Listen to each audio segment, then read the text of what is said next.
Newton के गुरुत्वाकर्षण के नियम जिस यांत्रिकी का हम अध्ययन कर रहे हैं उसे न्यूटोनियन यांत्रिकी कहा जाता है। आधुनिक यांत्रिकी को सापेक्षवादी या नवीनतम यांत्रिकी कहा जाता है। शास्त्रीय यांत्रिकी में सब कुछ न्यूटन के नियमों पर आधारित है और न्यूटन के दो प्रमुख नियम हैं। एक सीधी रेखा में गति के लिए जो न्यूटन का दूसरा गति का नियम है और दूसरा है गुरुत्वाकर्षण का नियम। गुरुत्वाकर्षण यह दो वस्तुओं के बीच बलों से संबंधित है जिनका द्रव्यमान होता है। यह किसी भी वस्तु के लिए लागू होता है जिनका द्रव्यमान पूरे ब्रह्मांड में कहीं भी हो और इन नियमों या इस बल के लिए संपर्क आवश्यक नहीं है। वस्तु बहुत अधिक दूरी पर भी हो सकती है। जैसे आप दो द्रव्यमान m1 और m2 को मान लें, उनके बीच की दूरी r है। नियम को दो भागों में दर्शाया गया है। एक कहता है कि यह m1 और m2 के अनुक्रमानुपाती है। दूसरा कहता है कि यह 1/r वर्ग के अनुक्रमानुपाती है। इन दोनों को मिलाने पर अंततः हमें यह नियम प्राप्त होता है और इसका अनुक्रमानुपाती नियतांक बड़ा G होता है।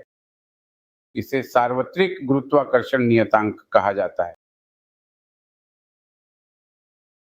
सार्वत्रिक गुरुत्वाकर्षण नियतांक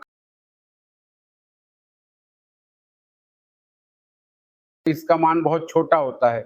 यह अपने आप में बताता है कि गुरुत्वाकर्षण बल भी बहुत छोटा होगा जब तक कि वस्तु बहुत बड़ी न हो, जैसे खगोलीय पिंड। गुरुत्वाकर्षण बल बहुत अधिक नहीं होता और पृथ्वी द्वारा किसी वस्तु पर लगाया गया यह गुरुत्वाकर्षण बल पृथ्वी का गुरुत्व कहलाता है। यह बल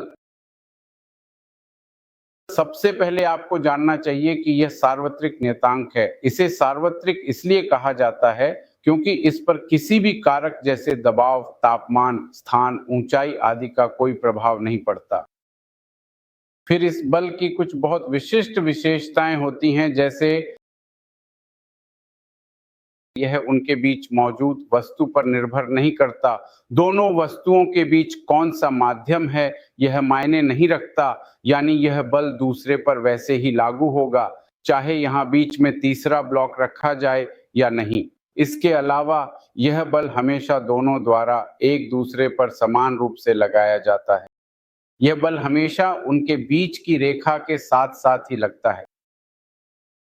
गुरुत्वाकर्षण बल, विद्युत और चुंबकीय बल अगर आप देखें तो ये अपेक्षाकृत बड़े होते हैं। यहाँ आकार का मतलब है कि इन बलों की ताकत या प्रभावशीलता गुरुत्वाकर्षण बल की तुलना में अधिक होती है।